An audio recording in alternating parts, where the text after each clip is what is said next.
আমার শেখ আব্দুল মঈন ভাই আমাদের এই দক্ষিণ বাংলার একজন প্রখ্যাত শিল্পী, যিনি সকলের কাছে অত্যন্ত সুপরিচিত। আমরা হয়তো অনেকে তাকে চিনি না, তো আব্দুল মঈন ভাই অনেক সুপরিচিত একজন শিল্পী।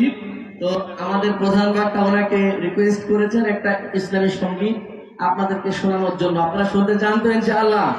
তো এ পর্যায়ে আপনাদের সামনে একটি ইসলামী সঙ্গীত পরিবেশন করছেন আমাদের সকলের সুপরিচিত কালীগঞ্জের কৃতি সন্তান শিল্পী শেখ আব্দুল মঈন ভাই।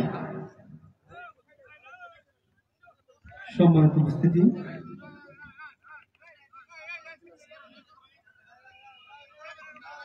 সকলকে জানাই আন্তরিক সালাম ও মুবারকবাদ। আসসালামু আলাইকুম ওয়া রাহমাতুল্লাহি ওয়া বারাকাতুহু। কোথায় আছো দয়ার নবী, দেখা দাও আমায়। কোথায় আছো দয়ার নবী, দেখা দাও আমায়। আর কত কাল কাঁদব তোমার, আর কত কাল কাঁদব তোমার দিদারের আশায়। কোথায় আছো দয়ার নবী, দেখা দাও আমায়। কোথায় আছো দয়ার নবী, দেখা দাও আমায়। তুমি আমার জীবন মার, তুমি আমার সুখের স্বপন, তুমি আমার জীবন মার, তুমি আমার সুখের স্বপন, তুমি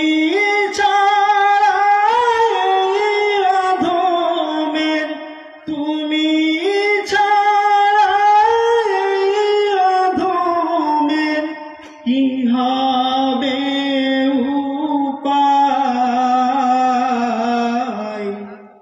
কোথায় আছো দয়ার নবী, দেখা দাও আমায়।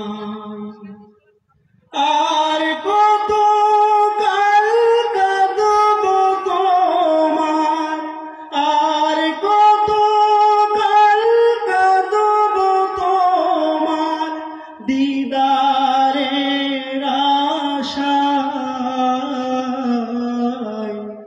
কোথায় আছো দয়ার নবী, দেখা দাও আমায়। সম্মানিত উপস্থিতি, হুজুরকে বসে রেখে ইসলাম সঙ্গীত গাওয়া এটা খারাপ দেখায়। এজন্য আমি গজলটা সম্পূর্ণ আগে একটা অন্তর গেলাম হুজুরের অনুরোধে আর কি। সবাই শেখ আব্দুল মঈন ভাইয়ের জন্য একটি মারহাবা দেন, মারহাবা। সম্মানিত হাজিরিন, আপনারা বিভিন্ন ভাবে বিক্ষিপ্ত ভাবে অনেক ভাই বাবাজিরা ঘোরাফেরা করছেন। এই পাশে যেসব ভাইরা আপনারা বসে আছেন, মেহেরবানি করে একটু বসে যান ভাই। মাহফিলের মজলিসের সৌন্দর্য আমরা সবাই রক্ষা করি, মাহফিলের ভেতরে ফাঁকা জায়গা বন্ধ রাখি। রাস্তায় আশেপাশে যারা ঘোরাফেরা করছেন সকলকে বিনীতভাবে অনুরোধ জানাচ্ছি, আপনারা মেহেরবানি করে আজকের এই জান্নাতের বাগানে সকলে বসে যান। এত সুন্দর মজলিস আলহামদুলিল্লাহ এই এলাকাবাসী আপনাদের জন্য করেছে। তো সুতরাং আপনারা বিক্ষিপ্ত ভাবে ঘোরাফেরা না করে মেহেরবানি করে এই যে একটা বড় একটা ফাঁকা জায়গা আছে এই সাইডটা, আপনারা মেহেরবানি করে একটু ওই যে পিছনের ভাইয়ের একটু এগিয়ে আসেন। তো সামনে তো হাজিরিন, এই পর্যায়ে আপনাদের সামনে আপনাদের সেই কাঙ্ক্ষিত ব্যক্তি যিনি আমাদের মাঝে অনেক কষ্ট করে উপস্থিত হয়েছেন, এ পর্যায়ে আমি গুরুত্বপূর্ণ আলোচনা রাখার জন্য অনুরোধ জানাচ্ছি আজকের এই মাহফিলের প্রধান আকর্ষণ, প্রধান মেহমান জনাব হযরত মাওলানা মুফতি সাইদ আহমদ সাহেব। জনাব হযরত মাওলানা মুফতি সাঈদ আহমদ সাহেব কলরব, আমি মুহতারামকে তার গুরুত্বপূর্ণ আলোচনা রাখার জন্য বিনীতভাবে আহ্বান জানাচ্ছি। السلام عليكم ورحمة الله وبركاته. إن الحمد لله علي الذات عظيم الصفات سميع الصفات كبير الشان جليل القدر رفيع الذكر مطاع الأمر جليل البرهان فخيم الاسم عزيز العلم وسيع الحلم كثير الغفران ونشهد أن لا إله إلا الله وحده لا شريك له ونشهد أن سيدنا وسندنا وحبيبنا وحبيب ربنا وطبيبنا وطبيب قلوبنا ومولانا محمدا عبده ورسوله صلى الله عليه وعلى آله وأصحابه وبارك وسلم تسليما كثيرا الذي أرسله الله تعالى بالحق بشيرا ونذيرا وداعيا إلى الله بإذنه وسراجا منيرا أما بعد فأعوذ بالله من الشيطان الرجيم بسم الله الرحمن الرحيم إن الله وملائكته يصلون على النبي يا أيها الذين آمنوا صلوا عليه وسلموا تسليما صدق الله مولانا العظيم صدق رسوله النبي الكريم وقال النبي صلى الله عليه وسلم أولى الناس بي يوم القيامة أكثرهم علي الصلاة أو كما قال النبي عليه الصلاة والسلام شكل زبان كل درود شريف پڑھی اللهم صل على محمد وعلى آل محمد كما صليت على إبراهيم وعلى آل إبراهيم إنك حميد مجيد اللهم بارك على محمد وعلى آل محمد كما باركت على إبراهيم وعلى آل إبراهيم إنك حميد مجيد الحمد لله জামাল কুরআন মাদ্রাসার উদ্যোগে আয়োজিত সপ্তম বার্ষিক 2 দিনব্যাপী ওয়াজ মাহফিলের শেষ অধিবেশনের শেষ দিনের আল্লাহ পাক আমাদের সকলকে একত্রিত হয়ে বসার তৌফিক দান করেছেন। কালিমাতুশ শুকর আদায় করি, জবান খুলে সকলে বলি আলহামদুলিল্লাহ। আর একটু জোরে বলেন আলহামদুলিল্লাহ। আপনারা আজকের মাহফিলে বসে খুশি সবাই? শুধু সামনের 2-4 জন বাচ্চা জোরে জোরে বলতেছে, বাকি সবাই চুপচাপ বন্ধ মুখ। আমি সবার থেকে স্বতঃস্ফূর্ত আওয়াজ চাই। মাহফিলে আসছি কথা বলতে, আমিও কথা বলবো, আপনারাও কথা বলবেন। এটাকে বলা হয় মুজাকারা। আমি নসিহতের বক্তা না, নসিহত করতেও আসি নাই। নসিহত করলে আপনারা চুপচাপ শুনতেন, আমি বলতাম। যেহেতু মুজাকারা করতে আসছি, আমিও বলবো, আপনারাও বলবেন। জবান বন্ধ রাখলে আমার আলোচনা যেন তেন হবে। আপনারা যদি জবান খোলেন তা আমি স্বতঃস্ফূর্ত ভাবে কথা বলতে পারবো। এই জন্য আমি চাই যতক্ষণ আমি আছি মুখতাসার সময়, আমি এমনিও আলোচনা করি কম, সর্বোচ্চ 50 মিনিট থেকে 1 ঘন্টা আলোচনা করে অভ্যস্ত আমি। এর ভিতরেই ইনশাল্লাহ আমি আপনাদের যা দেওয়ার দিয়ে দিব। তবে আপনাদেরকে স্বতঃস্ফূর্ত আওয়াজ দিয়ে ধৈর্যের সাথে আমি যতক্ষণ আছি ততক্ষণ থাকতে হবে। আওয়াজ হবে বিড়ালের মতো নয়, সিংহের মতো। পারবেন? হয় নাই জোরে বলেন। সামনে ডানে বায়ে পেছনে যারা আছেন আওয়াজ দিয়া বলেন আলহামদুলিল্লাহ। এপাশে দাঁড়ানো ভাইরা দয়া করে বসে যান বসেন, এখানে বসেন, কেউ দাঁড়ায় থাকবেন না। এত সুন্দর আয়োজন শুধুমাত্র কয়েকজনের দাঁড়ানোর কারণে নষ্ট হয়। যেহেতু মজলিসের দ্বিতীয় দিন আজকে, কালকে এই জায়গায় মজলিস হবে না, আর এটা শীতকালও না যে আবার আগামীকাল ওই জায়গায় মাহফিল আছে, এরকমও না। যেহেতু গরমের কাল, প্রতিদিন মাহফিলে আসাও সম্ভব না। যেহেতু আসছি দূরের রাস্তা, এই রাস্তাগুলোতে আমরা সবসময় এই সময়গুলোতে আসি যে সময়গুলো আমাদের ব্যস্ততা কিছুটা কম থাকে। যেহেতু আসছি, আমার থেকে আপনারা অনেক কিছু নিতে পারবেন, তবে আপনাদের আওয়াজের মাধ্যমে নিতে পারবেন। এজন্য আমি যতক্ষণ আছি আওয়াজ হবে সিংহের মতো। রাজি আছেন ইনশাআল্লাহ? আওয়াজ দিয়া বলেন নারায়ে তাকবীর। ডানে বায়ে সামনে পিছনে সবাই মিলে নারায়ে তাকবীর। আল কোরআনের আলো ঘরে ঘরে জালো, নারায়ে তাকবীর। পালারে পালা জলদি পালা, নইলে তোদের গলে ঝুলবে তালা। ঠিক কিনা?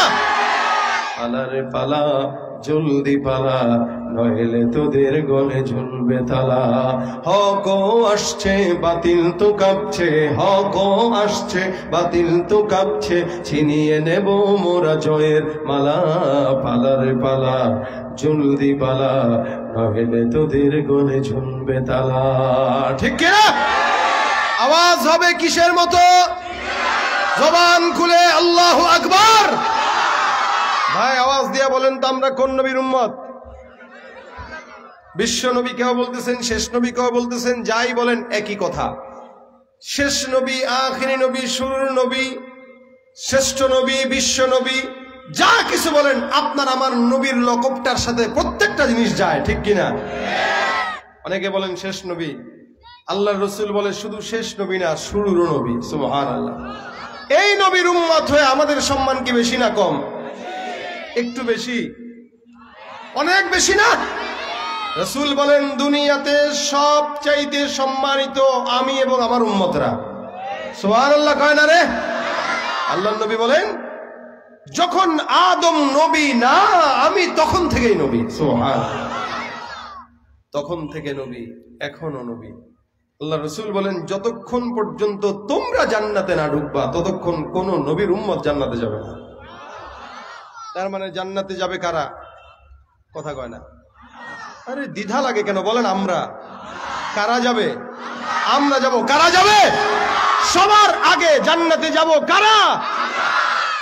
এটা আমাদের গর্ব, এটা আমাদের গৌরব। কেন? আখিরি নবীর উম্মত হওয়ার কারণে। আমার শ্রদ্ধেয় ভাই নাতে রাসূল গিয়েছেন, আমি যার কারণে রাসূলের শানেই আলোচনাটা করার মনস্থর করেছি।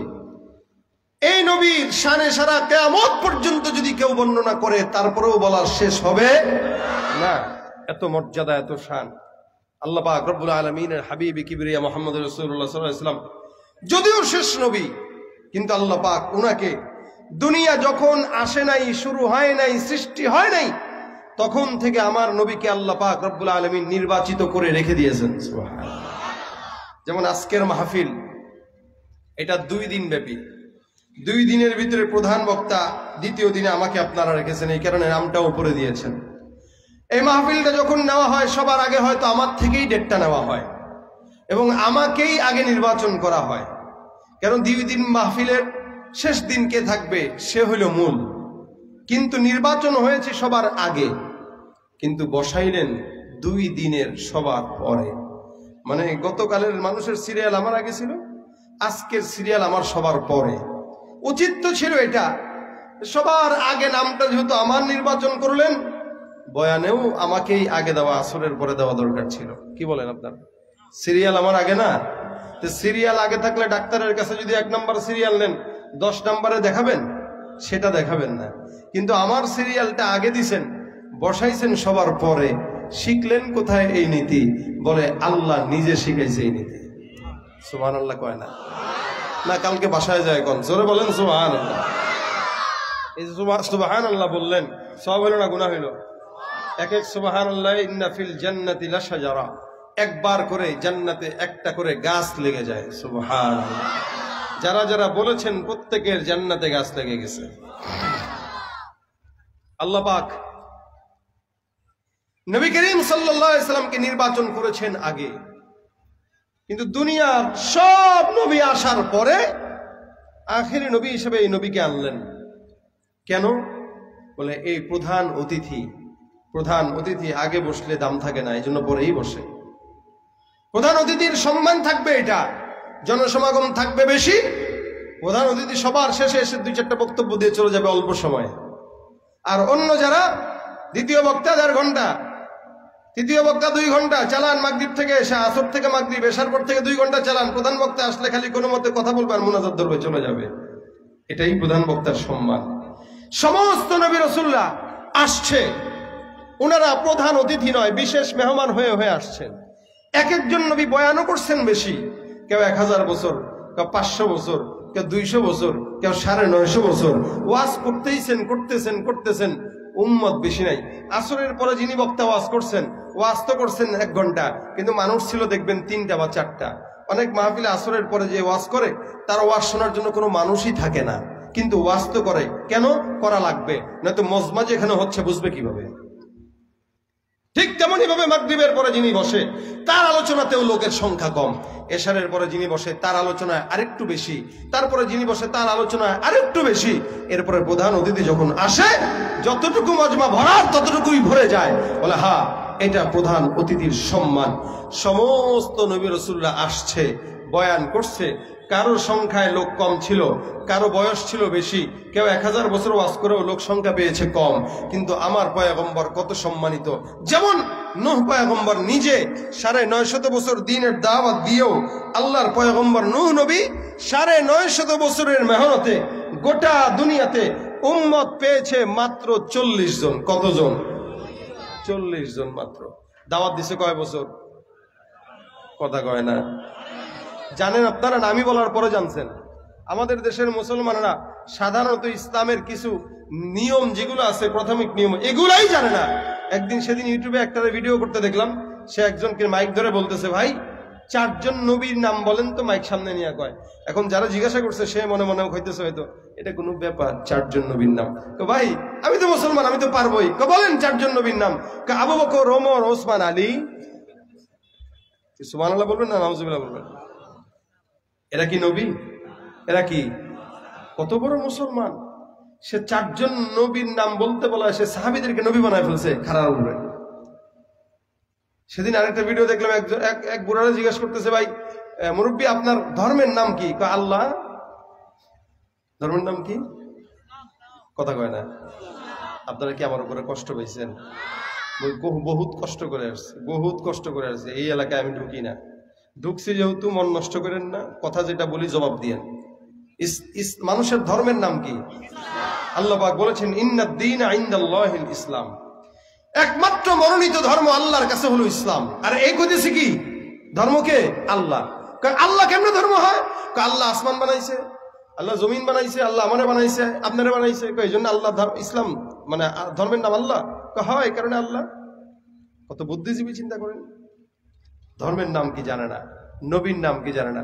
কিন্তু ক্রিকেট খেলে যে ছক্কা মারে কে, 4 মারে কে, এটা জিজ্ঞেস করতে দেরি, বলতে দেরি হয় না।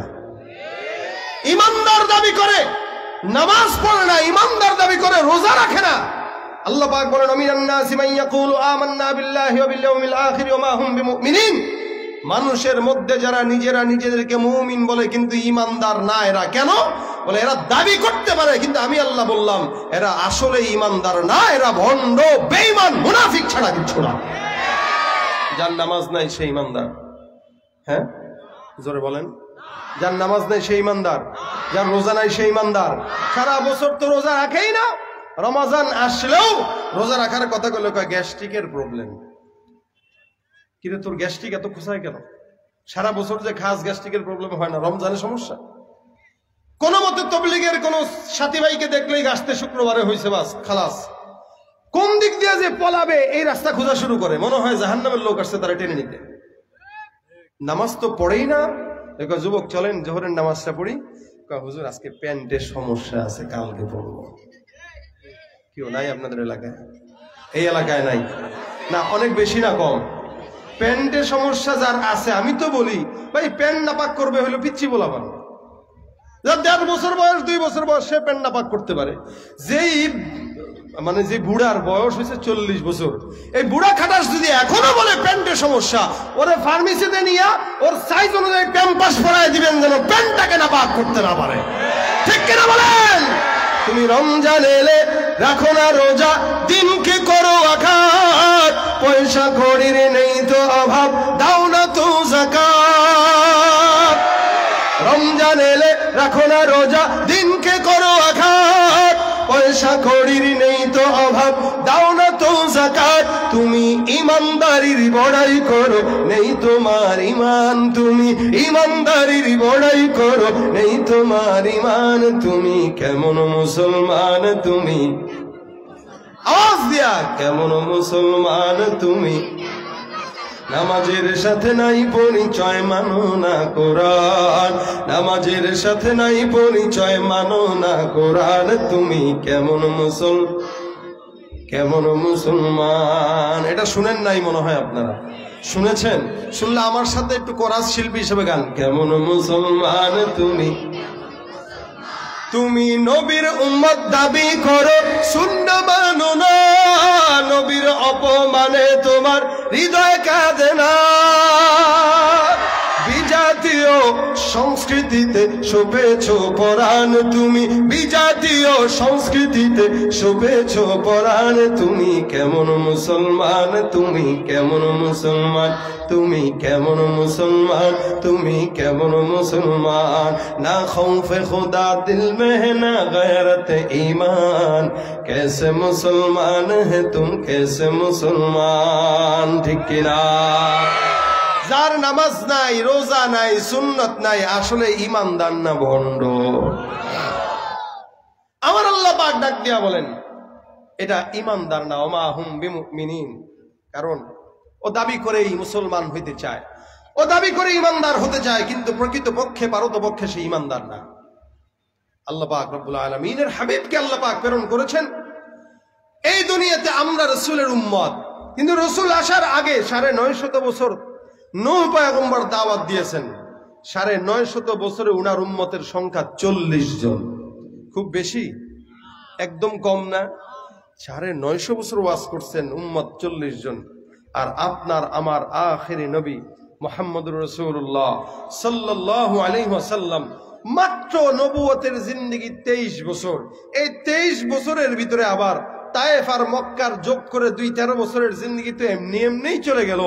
ধরেও যদি 23 বছর, 23 বছরের নবুয়তের জিন্দেগিতে নবী করিম যখন বিদায় হজের ভাষণ দিলেন, তখন সাহাবা একরামের সংখ্যা ছিল 1.25 লক্ষ সাহাবা একরাম। কম না বেশি? জোরে কোন কম না বেশি? সবার চেয়ে বেশি না? নবী বলেন কিয়ামতের ময়দানে উম্মতের সারিবদ্ধতা হবে 120টা কাতার। সুবহানাল্লাহ। কয় কাতার হবে? কয় কাতার? 120 কাতার। জোরে বলেন কয় কাতার?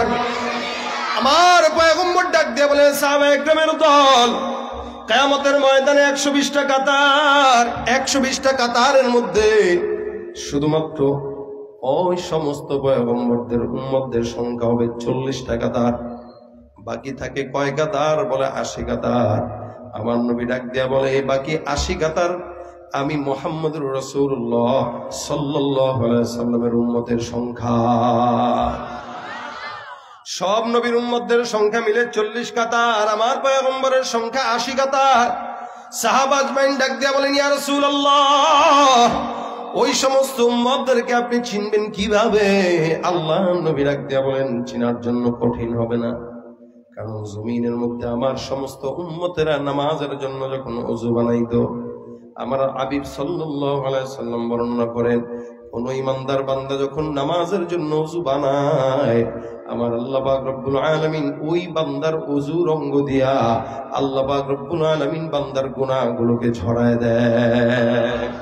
বান্দার অজুর অঙ্গ দিয়া বান্দার হাতের গুনাহ ঝরে যায়, অজুর অঙ্গ দিয়া বান্দার চেহারার গুনাহ ঝরে যায়।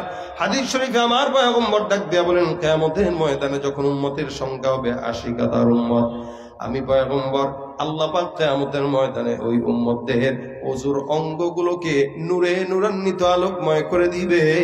কিয়ামতের ময়দানে সব উম্মতদেরকে দেখে দেখে আমি পয়গম্বর সুপারিশ করে করে জান্নাতে নিয়ে যাব। এদেরকে আমার চিনতে কোনো কষ্ট হবে না, কারণ এদের চেহারার ভিতরে উজ্জ্বলতা, এদের চেহারার ভিতরে অজুর পানির উজ্জ্বলতা। আমার পয়গম্বর ডাক দিয়ে বলে, কিয়ামতের ময়দানে আমার আল্লাহ সমস্ত উম্মতদের হাত, কনুই, পাও, চেহারা উজ্জ্বল করে দিবে, যার কারণে আমি পয়গম্বর চিনতে কষ্ট হবে না। এক একটা উম্মতকে চিনে চিনে চিনে চিনে আমি পয়গম্বর সুপারিশ করে করে জান্নাতে ঢুকায় নিয়ে দিব। আমার আল্লাহ পাক রব্বুল আলামিনের পয়গম্বরকে আল্লাহ পাক এত সম্মান দান করলেন, যার কারণে উম্মতেরকে আল্লাহ পাক কিয়ামতের ময়দানে উজ্জ্বলময় আলোকময় চেহারা করে দিবে। এ নবীর উম্মতের দল, আল্লাহ পাক এত সম্মান দান করলেন, এই আখিরি নবীর উম্মত হয়ে আপনি আমি খুশি না বেজার? আল্লাহ পাক রব্বুল আলামিন আখিরি নবীকে এত সম্মান মর্যাদা দিলেন। সব নবীদেরকে আল্লাহ পাক কোরআনের মধ্যে নাম ধরে ধরে ডাকলেন। আল্লাহ পাক আদম থেকে নিয়ে ঈসা পর্যন্ত যত নবীর নাম কোরআনে বর্ণনা করেছেন, একজনকেও নবী বলেন নাই। সব নবীদেরকে নবী বলে নাম ধরে ধরে সম্বোধন করেছেন। যেমন নাকি আদম পয়গম্বরকে আমার আল্লাহ ডাক দিয়া বলেন, ইয়া আদম উসকুন আনতা ওয়া যাওজুকাল জান্নাহ, হে আদম জান্নাত থেকে, এখান থেকে যাও, বসবাস করো, জান্নাতে বসবাস করো। আদম পয়গম্বরকে নাম ধরে ডাকলেন। মূসা পয়গম্বরকে আমার আল্লাহ পাক রব্বুল আলামিন নাম ধরে ডাকে, ইয়া মূসা লা তাখাফ। আমার আল্লাহ পাক ডাক দেয়া বলেন, ইয়া ইয়াহইয়া খুযিল কিতাবা বিকুওয়া। আমার আল্লাহ পাক বলেন, ইয়া যাকারিয়া ইন্না নুবাশশিরুকা বিগুলাম। এক এক নবীকে আল্লাহ পাক রব্বুল আলামিন নাম ধরে ধরে ডাক দেয়। আমার আল্লাহ পাক রব্বুল আলামিন অন্য কিতাবের মধ্যে বর্ণনা করেন, কিতাবের মধ্যে অন্য নবীদেরকে বর্ণনা করেন, ওয়া ইব্রাহিম ওয়া ইসমাঈল ওয়া যালকিফ, সমস্ত নবীদেরকে নাম ধরে ধরে ডাকে। কিন্তু আপনার আমার পয়গম্বর মুহাম্মদুর রাসূলুল্লাহ, জোরে বলেন সাল্লাল্লাহু আলাইহি ওয়াসাল্লাম, আমার হাবিবের নাম যখন আল্লাহ পাক কোরআনে বর্ণনা করেছেন, কোরআনের ফাতিহা থেকে নিয়ে নাস পর্যন্ত একটা জায়গাতেও শুধুমাত্র মুহাম্মদ বলে আল্লাহ পাক নাম উল্লেখ করেন নাই। সব নবীদেরকে আল্লাহ পাক নাম ধরে ধরে ডাকলেও আমার নবীকে আল্লাহ পাক ভিন্ন নামে ডাকলেন। যখন নাকি ডাকার প্রয়োজনীয়তা অনুভব করছে, আল্লাহ পাক ডাক দেয়া বলে, ইয়া আইয়ুহান নবী, হে নবী। কখনো কখনো ডাক দেয়া বলেন, ইয়া আইয়ুহার রাসূল। কখনো ডাক দেয়া বলেন, ইয়া আইয়ুহাল মুজাম্মিল। আমার নবীকে আল্লাহ পাক রব্বুল আলামিন নাম ধরে না ডেকে আল্লাহ পাক ভিন্ন নামে ডাকলেন। কখনো কখনো আল্লাহ পাক রব্বুল আলামিন বলেন, লাকাদ কানা লাকুম ফি রাসূলিল্লাহি উসওয়াতুন হাসানাহ। এখানে আল্লাহ পাক রব্বুল আলামিন রাসূল শব্দটা লাগাইলেন। কখনো বলেন, লাকাদ জাআকুম রাসূলুম মিন আনফুসিকুম আজিজুন আলাইহি মা আনিতুম হারিস। এখানেও রাসূল শব্দ উল্লেখ করলেন। আল্লাহ পাক কখনো বলেন, ওমা মুহাম্মাদুন ইল্লা রাসূল। আমার আল্লাহ পাক ডাক দিয়া বলে, মুহাম্মদ তো নয়, তিনি বলেন আল্লাহর রাসূল। কখনো আল্লাহ পাক ডাক দিয়া বলেন, মা কানা মুহাম্মাদুন আবা আহাদিম মির রিজালিকুম ওয়ালাকিন রাসূলুল্লাহি ওয়া খাতামান নবিয়্যিন। এই আয়াতে আমার আল্লাহ পাক রব্বুল আলামিন রাসূলের দুইটা পরিচয় তুলে ধরলেন। আল্লাহ পাক প্রথমে ডাক দিয়ে বলেন, মুহাম্মদ তোমাদের কোন পুরুষের পিতা নয়। মুহাম্মাদের এক নম্বর পরিচয়, ওয়ালাকিন রাসূলুল্লাহ। এই পয়গম্বরের এক নম্বর পরিচয়, তিনি কার রাসূল? আল্লাহর রাসূল। দুই নম্বর পরিচয়, খাতামান নবিয়্যিন। এই নবী আখিরি নবী, খাতমে রাসূল। আমার পয়গম্বরের পরে আর কোন নবী নাই। যতই কাদিয়ানীর বাচ্চারা আমার নবীর বিরুদ্ধে কথা বলুক, আল্লাহর কসম ওরা মুসলমান হতে পারে না, তারা হলো কাফের। কাদিয়ানীরা কি? কাফের, কাফের। কাদিয়ানী কাফের। আমার নবীকে যারা শেষ নবী মানে না, তারা কি? সন্দেহ আছে? কি হবে শেষ নবীজির উম্মত বলে দাবি করে যদি ওই নবীর চেয়ার কাদিয়ানীরা দখল করে? কি হবে শেষ নবীজির উম্মত বলে দাবি করে যদি ওই নবীর চেয়ার কাদিয়ানীরা দখল করে? নবীজির জন্য যদি রক্তের বহে নদী, নবীজির জন্য যদি রক্তের বহে নদী, তবুও হটব না এই দাবি থেকে। কি হবে বেঁচে থেকে অযথা বিদ্যা শিখে যদি না করতে পারি শোষণবিহীন সমাজটাকে? কি হবে কিতাবাদির তালিম দিয়ে মাদ্রাসাতে যদি ওই খোদার কোরআন নিষিদ্ধ হয় আদালতে? কি হবে কিতাবাদির তালিম দিয়ে মাদ্রাসাতে যদি ওই খোদার কোরআন নিষিদ্ধ হয় আদালতে? কাফনের কাপড় মাথায় ময়দানে আয় ছুটে আয়, কাফনের কাপড় মাথায় ময়দানে আয় ছুটে আয়, বিলিয়ে দে না তোদের জীবনটাকে। রাজি আছেন? কি হবে বেঁচে থেকে অযথা বিদ্যা শিখে যদি না করতে পারি শোষণবিহীন সমাজটাকে? আমার নবীর পরে আর কোন নবী আসবে সম্ভাবনা আছে? রাসূল বলে গেছেন যদি আসতো, কে আসতো? মাশাআল্লাহ। জানেন আল্লাহ নবী বলেন লাউ কানা বা'দি নাবিয়্যুন লাকানা ওমর ইবনুল খাত্তাব, আমার পরে কোন নবী নাই, যদি কেউ আসতো আমার সাহাবী ওমরের মেজাজ ছিল নবীওয়ালা মেজাজ। আতাউল্লাহ বুখারী রাহমাতুল্লাহ আলাইহি ওনার জামানায় ছিল মির্জা গোলাম আহমদ কাদিয়ানী। তো ওনার সাথে আর কাদিয়ানির সাথে একটা বৈঠক হয়েছে, নবী আসলেই কাদিয়ানী কিনা। মির্জা গোলাম আহমদ কাদিয়ানীকে আতাউল্লাহ বুখারী রাহমাতুল্লাহ আলাইহি বলতেছেন, এই তুই যে নবী এটা দলিল দে। তা মির্জা গোলাম আহমদ কাদিয়ানী বলতেছে, আমি যে নবী এটা দলিল হইল আল্লাহ পাক কোরআনে আমার নাম বলেছেন আহমদ।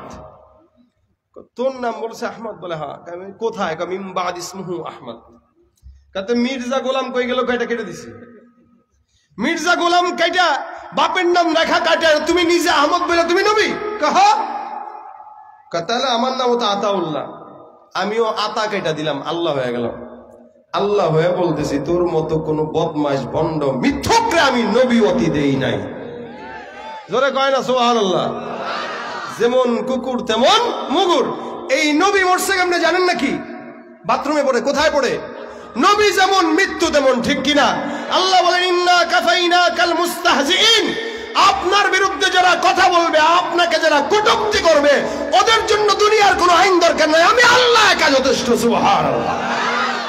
ভাইরা আমার খুব বুঝবেন, আমার আল্লাহ পাক সম্মান দিতে যে আমার পয়গম্বরকে নবী বলে ডাকছেন, রাসূল বলে ডাকছেন, নাম ধরে ডাকেন নাই, মুহাম্মদ বলে বলেন নাই।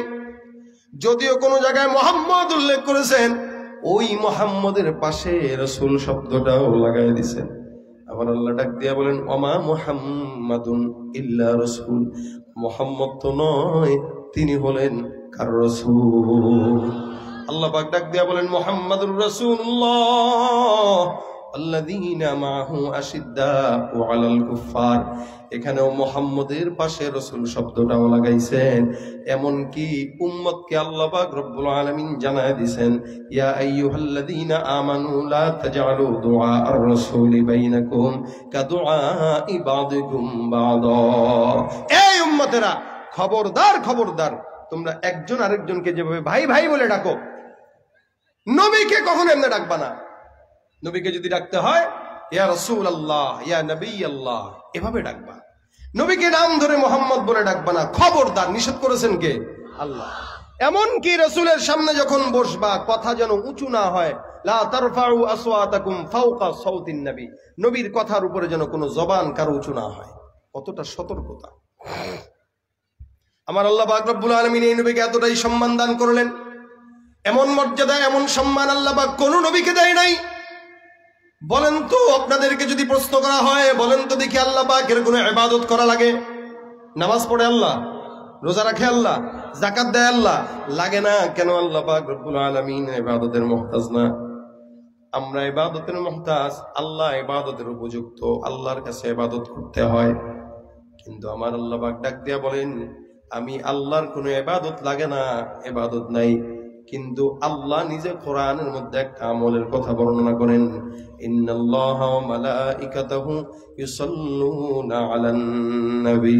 আমার আল্লাহ পাক ডাক দিয়া বলেন, নিশ্চয়ই আল্লাহ আর আল্লাহর সব ফেরেশতারা মিলে ওই পয়গম্বর মুহাম্মদুর রাসূলুল্লাহর উপরে দুরূদ শরীফের আমল করে। সুবহানাল্লাহ। আল্লাহ নিজে আল্লাহর ফেরেশতারা সহ নবীর উপরে দুরূদের আমল করে, অথচ আল্লাহ নিজে আল্লাহ। কোন মালিক তো কারো ইবাদত করা লাগে না, অথচ আল্লাহ নিজে রাসূলের উপরে ইবাদত করতেছে কিসের? বড় দুরূদের। তার মানে আমলটা ছোট না বড়? আমার আল্লাহ ডাক দিয়া বলে, আমি আল্লাহ একা করি না, সব ফেরেশতারা মিলে করে। এখন বলেন ফেরেশতা কয়জন? বলে 5 জন, নাকি 10 জন, নাকি 10 লক্ষ, নাকি 10 কোটি? না না, এই সংখ্যা জমিনের কোনো বান্দার জানা নাই। একটু উদাহরণ দিলে বুঝবেন এই জমিনের জন্য আল্লাহ পাক কত ফেরেশতা নিযুক্ত করে রেখেছেন। আল্লাহ পাকের প্রথম ঘর বাইতুল্লাহ, ইন্না আউওয়ালা বাইতিন উদিআ লিন-নাসি লাল্লাযী বিবাক্কাতা মুবারাকান ওয়া হুদাল লিল আলামিন। আমার আল্লাহ পাক বলেন দুনিয়ার সর্বপ্রথম ঘর হলো বাইতুল্লাহ। রাসূল বলেন বাইতুল্লাহ ঠিক বরাবর উপরে একটা ঘর আছে বাইতুল মামুর। কেউ যদি ওই বাইতুল মামুরকে ফেলে দেয় সরাসরি কাবার উপরে বসে যাবে। দুনিয়ার ঘরটা তওয়াফ করে দুনিয়ার মানুষ, আর বাইতুল মামুর তওয়াফ করে আসমানের ফেরেশতা, সব ফেরেশতারা। এই যে দুনিয়ার বাইতুল্লাহ যদি কোনো বান্দা চায় একবারের জায়গায় 14 বার তওয়াফ করতে পারে, কেউ কোনো বাধা নিষেধ দিবে না। যতবার মন চায় ততবার হজ করো, উমরা করো, কোনো বিধি নিষেধ নাই। কিন্তু বাইতুল মামুর ফেরেশতাদের ঘর, ওই ঘরটা তওয়াফ করার জন্য বিধি নিষেধ আছে। প্রতিবারে 70,000 ফেরেশতা একবার তওয়াফ করে। যেই ফেরেশতা একবার তওয়াফ করে যায় ওই ফেরেশতা আর জিন্দেগিতে তওয়াফের সুযোগ পায় না। সুবহানাল্লাহ। তাহলে কত কোটি কোটি কোটি কোটি ফেরেশতা, ডানে বায়ে সামনে পিছনে বরাবর ফেরেশতা আর ফেরেশতা। আল্লাহ বলেন আমি আল্লাহ আর আমার সব ফেরেশতারা মিলে ওই পয়গম্বরের দুরূদের আমল করি। এ নবীর উম্মতরা, সুতরাং আমলটা অনেক বড় গুরুত্বপূর্ণ, ফজিলতপূর্ণ। হাদিস শরীফে পয়গম্বর ডাক দেয়া বলেন কিয়ামতের ময়দানে, আচ্ছা বলেন তো আমি প্রশ্ন করি, আপনারা কি নবীর সঙ্গে জান্নাত চান? সবাই চান ইনশাআল্লাহ। এর জন্য যদি মরতে হয় আমরা মরতে রাজি না? আচ্ছা বলেন তো রাসূলকে যারা গালি দেয়, এই লোক যদি আমার সামনে বসে গালি দেয় আমি কি করব? একদম নগদে কবরে ঢুকায় দেব। কথা কয় না? নগদে কবরে ঢুকায় দেব। যদি নাস্তিক আর বেঈমানের সংখ্যা বেশি হয় 2-4টা মাইরা তারপরে মরবো, না মেরে মরবো না ইনশাআল্লাহ। কারণ দুর্বল হইতে পারি, কোন দিন যদি জিহাদের জন্য রাসূলের জন্য কোরআন সুন্নাহর যদি জন্য ডাক দেওয়া হয়, দুর্বল মুসলমানও তখন সবল হয়ে জিহাদের ময়দানে যেতে পিছপা হয় না। ঠিক কিনা ধরে কয়?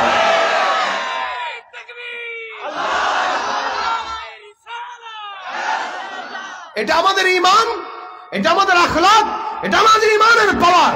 এই জমিনে এই পর্যন্ত কোন বেঈমান ইসলামের বিরুদ্ধে কথা বলে রেহাই পায় নাই। ইনশাআল্লাহ আপনাদের মতো মুসলমান থাকতে পাবে না যতদিন ঈমান থাকবে দিলের ভিতরে। ঈমান এটা বড় নেয়ামত। সবাই চাই জান্নাতে রাসূলের সঙ্গে থাকতে। রাসূল বলেন কি, আমার পাশে যদি থাকতে চাও, আমার পাশে, আমার ঘরের পাশের ঘর। আল্লাহ নবী বলেন আওলান নাসি বিয়াউমিল কিয়ামা আকসারুহুম আলাইয়া সালাহ। কোন বান্দা যদি আমি রাসূলের উপরে বেশি বেশি দরুদ পড়ে, ওই বান্দাকে আমি রাসূল আমার ঘরের পাশে জান্নাতে তার ঘর বসায় দিব। সুবহানাল্লাহ। বেশি বেশি দরুদ কেন? আল্লাহ নিজে আমার উপরে দরুদ পড়ে। সুবহানাল্লাহ। আল্লাহ নিজে যে আমল করে ওই আমল অনেক দামি আমল, অনেক দামি আমল। ভাই আমার রাসূল করিম সাল্লাল্লাহু আলাইহি সাল্লামের হাদিস, কে আমার সঙ্গে জান্নাতে যেতে চায় সে যেন আমার সঙ্গে বেশি বেশি দুরূদের আমল করে আমার উপর। এমন কি রাসূল করিম সাল্লাল্লাহু আলাইহি সাল্লাম বর্ণনা করেন, দুনিয়াতে কোনো বান্দা যদি আল্লাহর দরবারে মুনাজাত করে, রাসূল বলেন যেই মুনাজাতের শুরুতে শেষে দোয়া দুরূদ থাকে না, দুরূদের আমল থাকে না, ওই দুরূদ আসমান পর্যন্ত যায় না, এটা মাঝখানে থেমে থাকে। যেই মুনাজাতের উপরে দুরূদ থাকে, মুনাজাতের মাঝেও দুরূদ থাকে, ওই মুনাজাত আল্লাহ পাক সাথে সাথে কবুল করে নেয়। সুবহানাল্লাহ। এই আমলটা অনেক বড় বড় আমল, ফজিলতপূর্ণ আমল। কারণ আমার আল্লাহ নিজে করে, আল্লাহর ফেরেশতারাও করে। জমিনের মধ্যে আপনি আমি আমার পয়গম্বরকে সম্মান না দিলেও কোনো যায় আসে না, কারণ আমার আল্লাহ একাই এনাফ, যথেষ্ট। আমার আল্লাহ যার জন্য যথেষ্ট, তার জন্য আর কিচ্ছু লাগে না। আল্লাহ ডাক দিয়া বলেন, ইন্না কাফাইনাকাল মুস্তাহজিইন, এ পয়গম্বর যারা আপনাকে ঠাট্টা করে এদের জন্য জমিনের কোনো বান্দা দরকার নাই, আমি আল্লাহ একা যথেষ্ট। যার কারণে আমি নিজে, আমার ফেরেশতারা, আসমান জমিন বাতাস পাহাড় পর্বত যা দেখা যায় সব মাখলুকাত মিলে আপনি পয়গম্বরের উপরে দুরূদের আমল করে সুবহানাল্লাহ। মুহাম্মদ হামিদ হামদে খুদা বস, খুদা মদহে আফরি মুস্তফা বস, মোহাম্মদ আজ তুমি খাহম খুদা রা, খুদায়া আজ তো হুব্বে মুস্তফা রা, খুদায়া আজ তো হুব্বে মুস্তফা রা।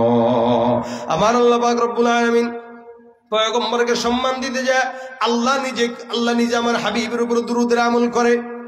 শিবলি রহমতুল্লাহ আলাইহি বহুত বড় একজন বুজুর্গ, উনি বলেন আমি একবার হজের সফরে গেলাম। আল্লামা শিবলি রহমতুল্লাহ আলাইহি অনেক বিশাল বড় একজন বুজুর্গ লোক। উনি বলেন আমি একবার হজের সফরে গেলাম। হজের সফরে যে আমি দেখলাম একটা যুবক বারবার আল্লাহর ঘর বাইতুল্লাহ তাওয়াফ করে। বাইতুল্লাহ তাওয়াফরত অবস্থায় যুবকটা কোনো দোয়া দুরূদ পড়ে না, বারবার কেবল আল্লাহুম্মা সাল্লি আলা মুহাম্মদ ওয়া আলা আলি মুহাম্মদ কামা সাল্লাইতা আলা ইব্রাহিম ওয়া আলা আলি ইব্রাহিম ইন্নাকা হামিদুম মাজিদ। যখন নাকি যুবকটার তাওয়াফ শেষ হয়ে যায়, বুজুর্গ ডাক দিয়ে বলেন, হ্যাঁ যুবক, ব্যাপার কি বুঝলাম না, বারবার কেন বাইতুল্লাহ তাওয়াফরত অবস্থায় দুরূদ শরীফের আমল করলা? তুমি কি অন্যান্য কোনো দোয়া দুরূদ জানো না? যুবক ডাক দিয়া বলে, হুজুর আমি অন্যান্য দোয়া দুরূদ জানার পর এরপরও আমি পয়গম্বরের দুরূদ শরীফের আমল করি। শিবলি রহমাতুল্লাহ আলাইহি ডাক দিয়া বলতেছেন, কেন তুমি বারবার দুরূদ শরীফের আমল করলা?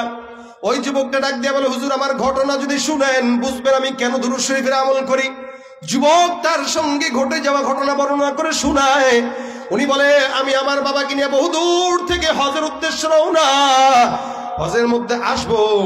কাবা চত্বরে আসার আগে বাগদাদ শহরে আমি আমার বাবাকে নিয়ে অসুস্থ হয়ে হঠাৎ করে বসে গেলাম। আমার বাবার অসুস্থতা হলো। অসুস্থ অবস্থায় যখন আমি আমার বাবার খেদমতের জন্য এক জায়গায় অবস্থান করলাম, যুবক ডাক দিয়া বলতেছে, আমি আমার বাবাকে এক জায়গায় বসাইলাম। অসুস্থ বাবা যখন এই জায়গায় বসলো, আমি সেবা করা শুরু করলাম। সেবা করে করে হঠাৎ করে দেখি আমার বাবার অসুস্থতা আরো বাড়তেই লাগলো। আমি তো পেরেশান হয়ে আমি আমার বাবাকে বাঁচাইতে পারলাম না। হঠাৎ করে 2-3 দিনের মাথায় আমার বাবার ইন্তেকাল হয়ে যায়। জানাজার নামাজের জন্য আমি এলাকার মানুষের সামনে আমি হাজির হয়ে বললাম, ভাইরা আল্লাহর ওয়াস্তে আপনারা আমার বাবার জানাজার নামাজটা একটু পড়ায় দেন, জানাজার দাফন কাফনের ব্যবস্থা করায় দেন। কিন্তু আমি নজর দিয়া দেখলাম যেই বাবাটা একটু আগে ইন্তেকাল করলো, ওই বাবাটার চেহারাটা মৃত্যুর পরেই সাথে সাথে কালো কুৎসিত হয়ে গেল, চেহারা পরিবর্তন হয়ে গেল। আমি পেরেশান। আমার বাবা এমন কোন গুনাহ নিশ্চয় করেছে যেই গুনাহের কারণে ইন্তেকালের পরে চেহারা বিস্মিত, চেহারা বিকৃত হয়ে গেছে। এবার আমি যাকেই জানাজার জন্য ডাক দেই, আমার বাবার লাশের চেহারার দিকে তাকায় আর বলে, না না, এই লোকের জানাজা পড়া যাবে না, নিশ্চিত সে ফাসিক। আমরা ফাসিক মুনাফিকের জানাজা এলাকার কেউ পড়ি না। আমি পেরেশান করতে করতে হঠাৎ করে ঘুমায় গেলাম।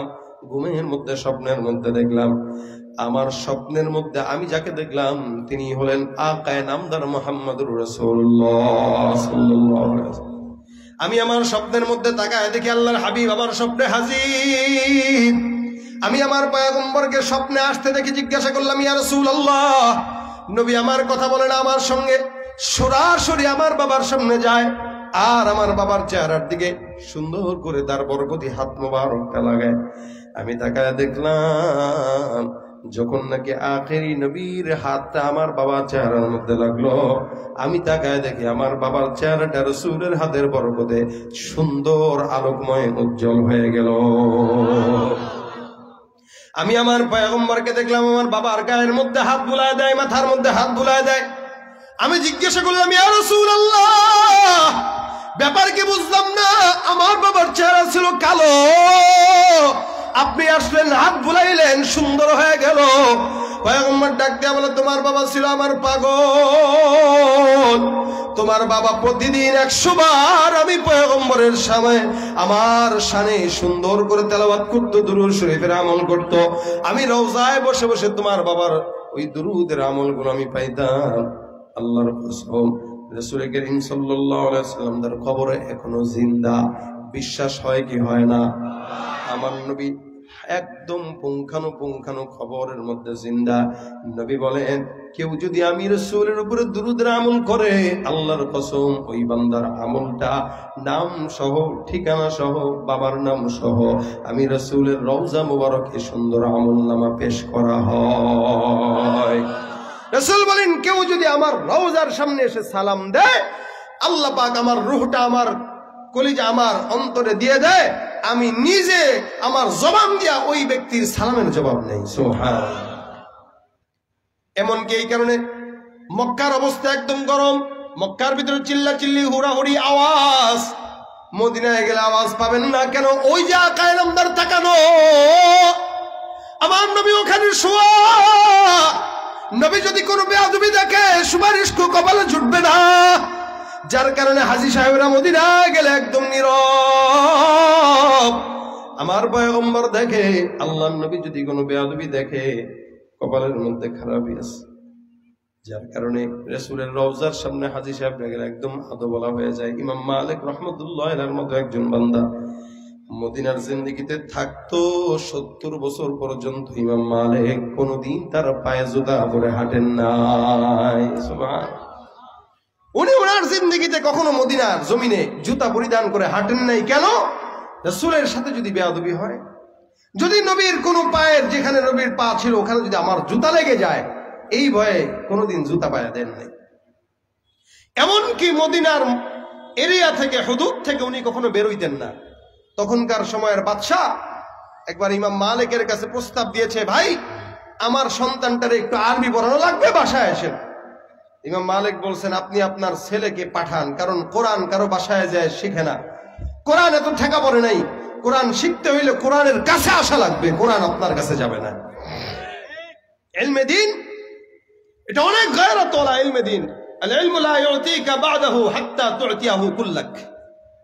ইলম এমন একটা জিনিস, আপনি সর্বোচ্চ বিলায় দিবেন, ইলম আপনাকে অল্প দিবে। আর আপনি কিছু দিবেন না, ইলমের ঠেকা পড়ে নাই যে আপনার কাছে আসবে।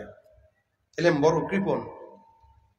10টা বই পড়ে একটা জিনিস জানবেন, একটা বই পড়ে এত কিছু জানবেন, এরকম কোনোদিন হবে না। সুতরাং কোরআন কারো বাসায় যায় না, বরং কোরআনের কাছে উম্মতের আশা লাগে। ঠিক কিনা জোরে বলেন?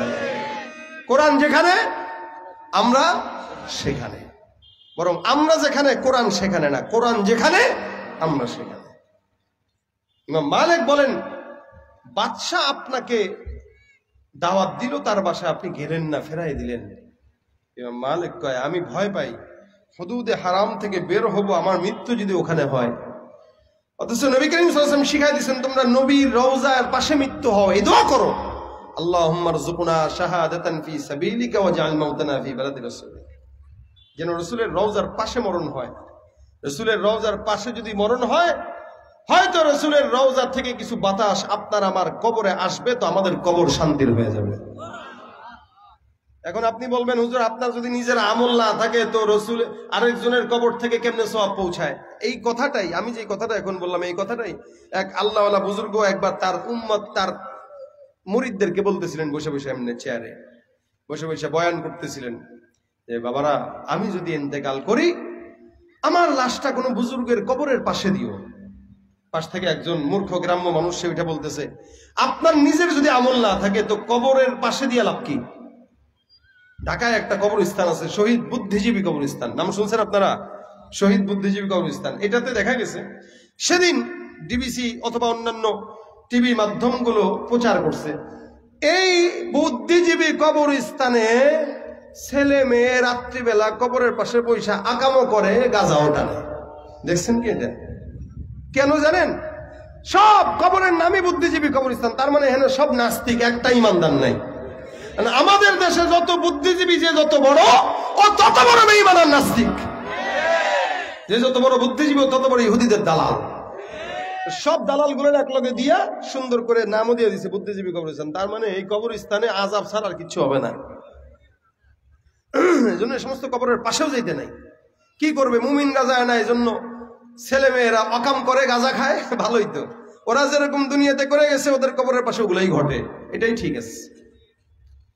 এই জন্য কবি নজরুল বলছেন না, মসজিদেরই পাশে আমায় কবর দিও ভাই, যেন গড়ে থেকেও মুয়াজ্জিনের আযান শুনতে পাই। মসজিদেরই পাশে আমায় কবর দিও ভাই, আমার গোরের পাশ দিয়ে ভাই নামাজিরা যাবে, পবিত্র সেই পায়ের ধ্বনি এ বান্দা শুনতে পাবে, গোরাজাব থেকে এই গুনাহগার পাইবে রে হায়, সেদিন পাইবে রে হায়। মসজিদেরই পাশে আমায় কবর দিও ভাই। তার এই ওসিয়ত আল্লাহ পাক কবুল করছেন, তার কবরটা মসজিদের পাশেই শোয়া আছে। এই জন্য আপনারাও ওসিয়ত করবেন, বাবা কবরটা যেন কোনো আল্লাহওয়ালা বুজুর্গের পাশে হয়। তো এখন এই বুজুর্গ বলতেছেন, আমার কবরটা কোনো বুজুর্গের কবরের পাশে দিবা যেন আল্লাহ পাক আমার কবরে রহমত দেয়। কথা বুঝতে পারছেন? মুরব্বী একটা পাশ দিয়া দাঁড়া, হুজুর নিজের যদি আমল না থাকে আরেকজনের কবরের পাশে যায় লাভ কি?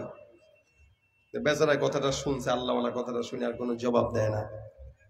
এই যে আমার বাতাস করতেছে না, সে বাতাস করতেছে, মাঝে মাঝে আপনাদের গায়ে লাগতেছে একটু একটু। বাতাসের একজনকে করে কিন্তু আরেকজনের গায়ে লাগে। ফ্যান উপরে চলে আমার, কিন্তু পাশেও একজনের গায়ে লাগবে। তো এই আল্লাহওয়ালাকে একজন বাতাস করতেছে, সে বলতেছে, ভাই তুমি কাকে বাতাস করো? হুজুর আপনাকে। কয় একে করতেছো? কয় না। এরে করতেছো? বলে না। কাকে? আপনাকে। এ পাচ্ছে কিনা? ভাই তুমি পাচ্ছ? বলে হ্যাঁ পাচ্ছি। তুমি বাতাস করতেছো আমাকে, তারে করতেছো না, উদ্দেশ্যও নাই, কিন্তু সেও পাচ্ছে, সেও পাচ্ছে, সেও পাচ্ছে। ঠিক তেমনই ভাবে কোন আল্লাহওয়ালার কবরে যখন আল্লাহ পাক রহমতের বাতাস করে, তো আশেপাশের মানুষের কাছেও সেই বাতাস কিছুটা যায়। এই জন্য রাসূল সাল্লাল্লাহু আলাইহি ওয়াসাল্লামের রওজার পাশে যারাই শুবে, যাদের মাটি আছে, ওই বান্দাদেরকে আল্লাহ নবীর হাদিস, আল্লাহ পাক তাদেরকে মাফ করে দেয়। কেন?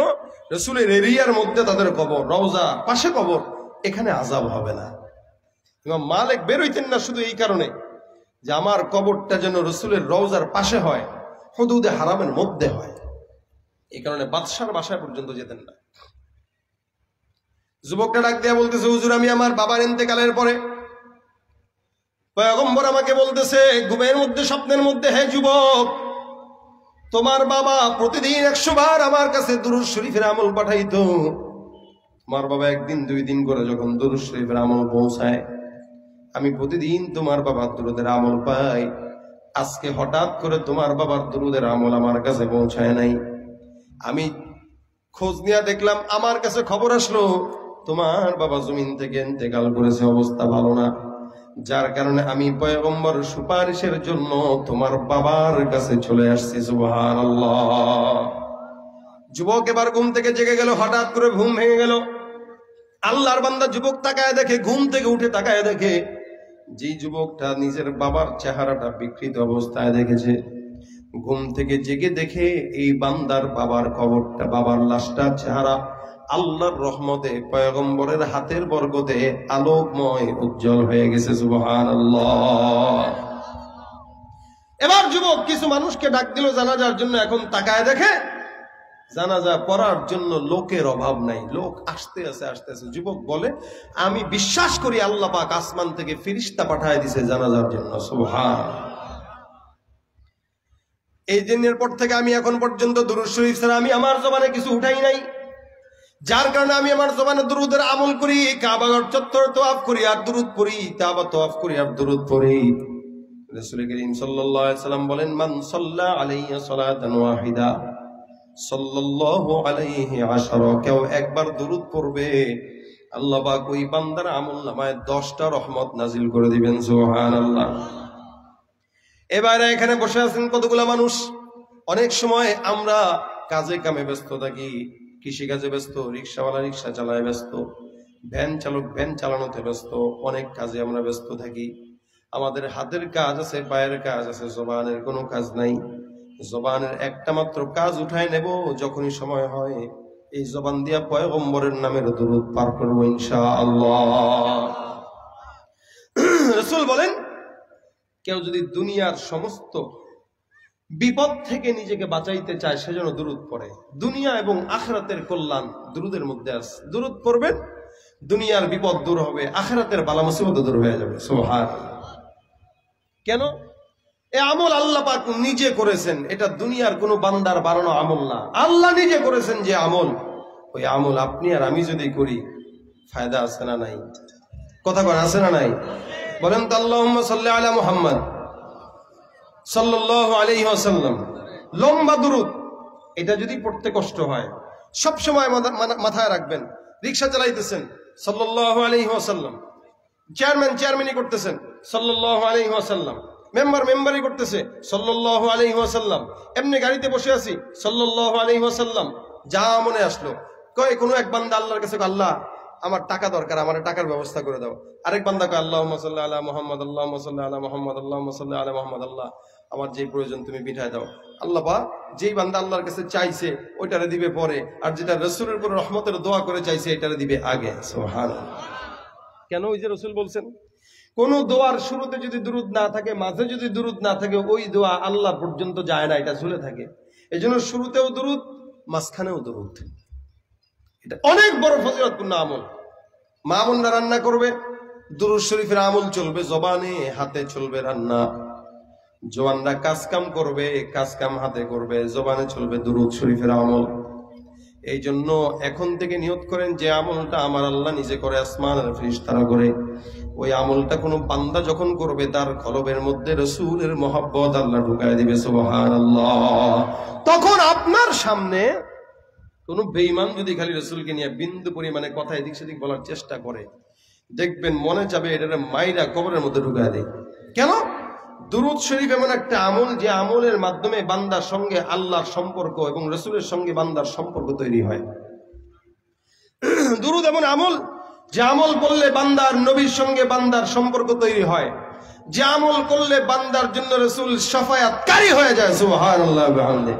দুরূদ এমন একটা আমল যে আমলে রাসূলের সঙ্গে বান্দার মহব্বত এমন ভাবে তৈরি হয় যে সে রাসূলের জন্য জীবন দিতে রাজি হয়ে যায়। সুবহানাল্লাহ। বিশ্ব নবীর অপমানে যদি না কাঁদে তোমার মন, মুসলিম নয় মুনাফিক তুমি নবীজির দুশমন। ঠিক কি না? নবীর প্রেমে জীবন দেবে কে আছো নওজোয়ান, তকবীর তুলে সিংহ শাবক হও তুমি আগুয়ান। তোমার বুকে ইমানের বল, জবানে আল কুরআন, ভয়ে কাঁপে কাপুরুষ সব আর নরাধম শয়তান।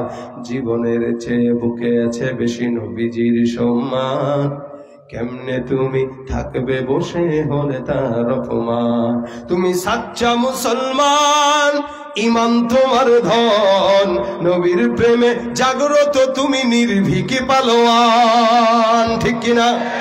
আওয়াজ দেয়া নবীর প্রেমে সাচ্চা মুসলমান, ইমান তোমার ধন, নবীর প্রেমে জাগ্রত তুমি নির্ভীক পালোয়ান। শ্রেষ্ঠ নবীর ব্যঙ্গ করে পাপিষ্ঠ আর বদনসিব, আমরা তাদের ঘৃণা জানাই ধিকি ধিকি ধিকি শতদিক। জাতিসংঘের কাজ কি তবে দর্শক হয়ে থাকবে চুপ, সাম্প্রদায়িক সম্প্রীতি আজ যাচ্ছে ভেঙে পাচ্ছে লোক। আজকে যারা কুলাঙ্গারের পক্ষপাতী করছো সব, তোমরা কেহ ছাড় পাবে না, সত্য ধরা পড়বে ঠিক। বয়কট হবে, ধিকৃত হবে বিশ্ব জুড়ে, নিন্দা কুড়াবে জাগলে মুসলমান, জাগলে মুসলমান। তুমি সাচ্চা মুসলমান, ইমান নবীর প্রেমে জাগ্রত তুমি নির্ভীক পালোয়ান, নিষ্ঠ উদার দয়ার আধার রহমাতুল্লিল আলামিন। তার অপমান করছে যারা দুষ্ট ইতর আশালীন, তার পরশের ছোঁয়া পেল ইউরোপ থেকে সুদূর চীন। তার শানে কেউ বললে কথা মানবে না তা এই জমিন। কেউ কখনো কোথাও যদি সাহস দেখায় ফের এমন, মুসলিম জাতিসংঘ গড়ে জবাব দিবে বীর মুমিন। ঘেরাও করো ওদের গদি, ভুলের ক্ষমা না চায় যদি, জোরে হাকো আজান, জোরে হাকো আজান। তুমি সাচ্চা মুসলমান, ইমান তোমার ধন, নবীর প্রেমে জাগ্রত তুমি নির্ভীক পালোয়ান। তুমি সাচ্চা মুসলমান, ইমান তোমার ধন, নবীর প্রেমে জাগ্রত তুমি নির্ভীক পালোয়ান। লিল্লাহে তাকবীর। রাসূলের জন্য তো ইয়ার থাকবো তো ইনশাআল্লাহ, রাসূলের সঙ্গে মহব্বত রাখবো তো ইনশাআল্লাহ। যদি মহব্বত রাখেন, যাদের দাড়ি নাই তারা দাড়ি উঠাবেন, নিয়ত করেন ইনশাআল্লাহ। রাজি আছেন? আপনি রাসূলের প্রেমে পাগল হবেন, রাসূলের সুন্নত মানবেন না, এটা হইতে পারে না। আপনি রাসূলের প্রেমে পাগল হবেন আর রাসূলের কারীমের উপর দুরূদ পড়বেন না, এটা হইতে পারে না। অনেক জীবনে অনেক কিছু করছেন। একটা কথা আমি আপনাদেরকে বলি এখন, দেখেন এই যে আসছেন আজকের মাহফিলে, অনেকের এখানে মা নাই বাবা নাই, আছেন না? মা বাবার জন্য কবরে দান করেন, অনেক কিছু করেন। কোনদিন কি এরকম হয়েছে যে আপনি রসুলের নামে, রসুলের জন্য সব পৌঁছানোর নিয়তে রসুলের রওজায় কিছু টাকা দান করছেন? রসুলের রওজা তো দিতে পারবেন না, মানে এই নিয়তে যে আমি এই টাকাটা দান করলাম, এটা নবী করিম সাল্লাল্লাহু আলাইহি ওয়াসাল্লামের রওজা যেন সওয়াবটা পৌঁছায় যায়। আমরা বাবা মার কবরে সওয়াব পৌঁছানোর নিয়তে ইসলামের সওয়াব করি, দান সদকা করি, রসুলের জন্য আমরা করি না। আজকের এই মাহফিলে আপনারা এখানে যারা আসছেন প্রত্যেককে আমি সুযোগ দেব, যারা রসুলের রওজায় সওয়াব পৌঁছানোর নিয়তে আজকে দান করবেন। এত বিশাল বড় একটা মাহফিল, এই মাহফিলের খরচ আছে, মাদ্রাসার উদ্যোগে মাহফিল হয়েছে, কিছু খরচ আছে। এই খরচটা উঠানোর জন্য নিয়ত করবেন, নবী করিম সাল্লাল্লাহু আলাইহি ওয়াসাল্লামের শানে যেহেতু বয়ান শুনলাম, রাসূলের রওজায় যেন সওয়াব পৌঁছায়, এই নিয়তে আজকে পকেট থেকে 500 টাকা হোক, 1000 টাকা হোক, 100 টাকা হোক, আমরা সবাই রাসূলের রওজায় সওয়াব পৌঁছানোর নিয়তে দান করব। এরকম যদি কেউ কেউ থাকেন, একটু হাতটা তুলবেন যে আমরা ইনশাআল্লাহ দিব। 100, 500, 200 যাদের আছে, ভিতরে কিছু যুবক ভাইরা চলে যাবে, মাদ্রাসার ছাত্ররা চলে যাবে। অথবা যদি কেউ নাম লেখাইতে চান যে আমি 1000 টাকা রাসূলের রওজায় সওয়াব পৌঁছানোর নিয়তে দান করব, 1000 করে যদি কেউ থাকেন, একটু দেখতে চাই কোন ভাইটা আছেন এই মাহফিলের জন্য 1000 টাকা দিবেন, 500 টাকা দিবেন, একটু নামটা লেখান। আর ছাত্ররা ভিতরে চলে যাবে, এদেরকে 100 টাকা 200 টাকা যা পারেন এদেরকে দান করবেন। ইনশাআল্লাহ এই সওয়াব রাসূলের রওজায় পৌঁছায় যাবে। আল্লাহ পাক আপনাদেরকে অবশ্যই দান সদকার উসিলায় নবীর সুপারিশ মঞ্জুর করায় দিবেন। কে কে আছেন একটু হাতটা উঠান, নামটা লেখান যে আমি 1000। মাশাআল্লাহ, কি নাম ভাই? বুঝি নাই। মেহেদি হাসান ভাই, কত দিবেন? 1000 টাকা। মেহেদি হাসান ভাই দিবে 1000 টাকা। এটা কি এখন দিবেন না পরে দিবেন? পরে। আচ্ছা, মেহেদি ভাই পরে দিবে। লিখতেছে কে? আমি লেখার কাউরে দেখতেছি না, খালি কানে কানে বলে দিলেই তো হবে না, রেডি থাকতে হবে। মেহেদি ভাই দিবে 1000। এছাড়া যদি কেউ থাকেন যে মাদ্রাসার জন্য, অথবা এটা কি মাদ্রাসার না মাহফিলের জন্য? মাদ্রাসার জন্য।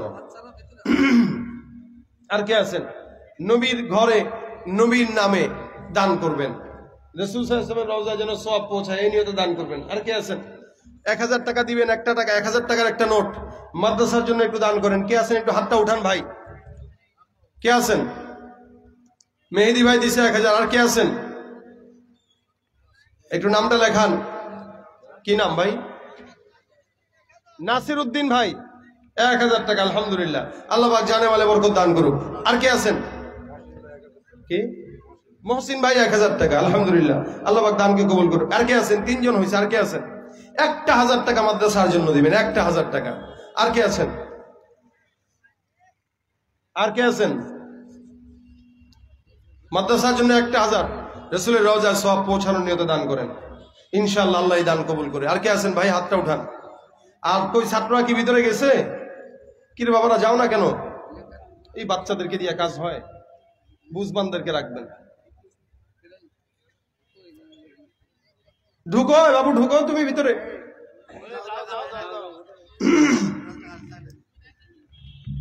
1500 আর কে আছেন হাতটা উঠান। একটু মাদ্রাসার সাথে খায়ের খাজারা আছেন একটু উঠেন না ভিতর থেকে। আরে ভাই উঠেন না, একটু টাকাও দেন না, খেদমত করেন না, কিভাবে নাজাতুল উসিলা চান? কিছু মানুষ ভিতরে ঢুকেন,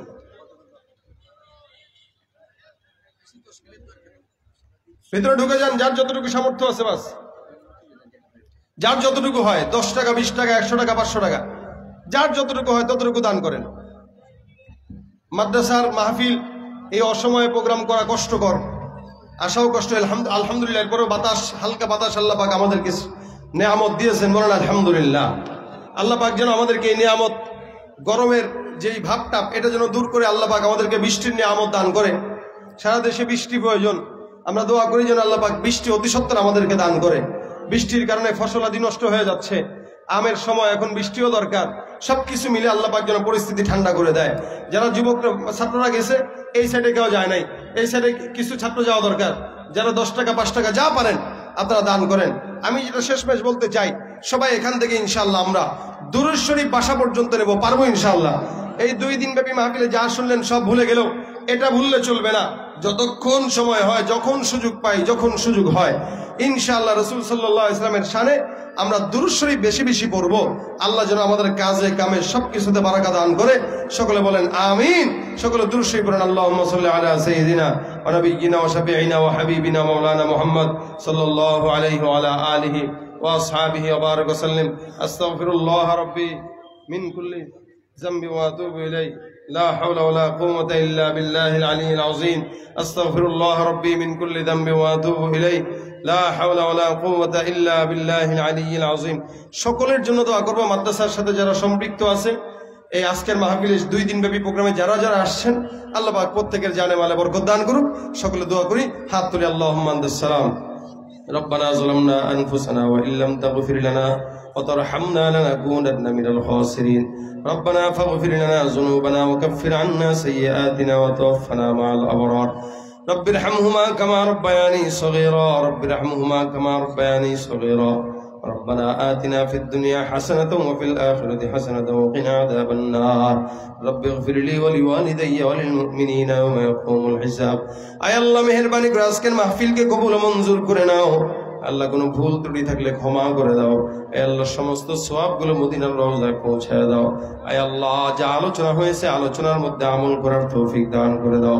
আয় আল্লাহ যারা আজকের মাহফিলকে সহযোগিতা করেছে, জানে মালে ইমানে আমলে টাকা দিয়ে, শ্রম দিয়ে, মেধা দিয়ে, বুদ্ধি দিয়ে, পরামর্শ দিয়ে যাদের সহযোগিতা আছে আল্লাহ সকলকে মাফ করে দাও। আয় আল্লাহ এলাকার সমস্ত যুবকদেরকে দিনদার বানায় দাও। এলাকার উপরে খাস রহমত নাজিল করে দাও। আয় আল্লাহ মা বোনদেরকে পর্দার বিধান মেনে চলার তৌফিক দাও। আয় আল্লাহ সংসার সুখের করার তৌফিক দান করে দাও। আয় আল্লাহ ব্যবসায়ীদের ব্যবসায় বরকত দান করে দাও।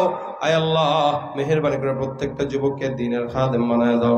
আয় আল্লাহ আমাদের এই জায়গায় যে মাদ্রাসার উদ্যোগে মাহফিল, মাদ্রাসার হাজত গাইবি খাজানা থেকে পূরণ করে দাও।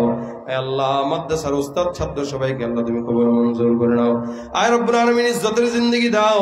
আয় আল্লাহ জীবনে যতদিন বাঁচবো হায়াতের মধ্যে বরকত দাও, আমল করার তৌফিক দান করে দাও। আল্লাহ যে কথাগুলো আমরা আলোচনার মাঝখানে বলি এই কথাগুলোর উপরে আমাদেরকে আগে আমল করার তৌফিক দান করে দাও। আল্লাহ জিন্দেগিতে একবার হলেও তোমার হাবিবের রওজা জিয়ারত করার তৌফিক দাও। আল্লাহুম্মা রযুকনা শাহাদাতান ফি সাবিলিকা ওয়াজআল মাউতানা ফি বালাদি রাসূলিক। আল্লাহুম্মা সাল্লি আলা রূহি মুহাম্মাদিন ফিল আরওয়াহ ওয়া সাল্লি আলা জাসাদি মুহাম্মাদিন ফিল আজসাদ ওয়া সাল্লি আলা কবরি মুহাম্মাদিন ফিল কুবুর। রব্বিরহামহুমা কামা রাব্বায়ানি সগীরা رب ارحمهما كما ربياني صغيرا سبحان ربك رب العزة عما يصفون وسلام على المرسلين والحمد لله رب العالمين. السلام عليكم ورحمة الله.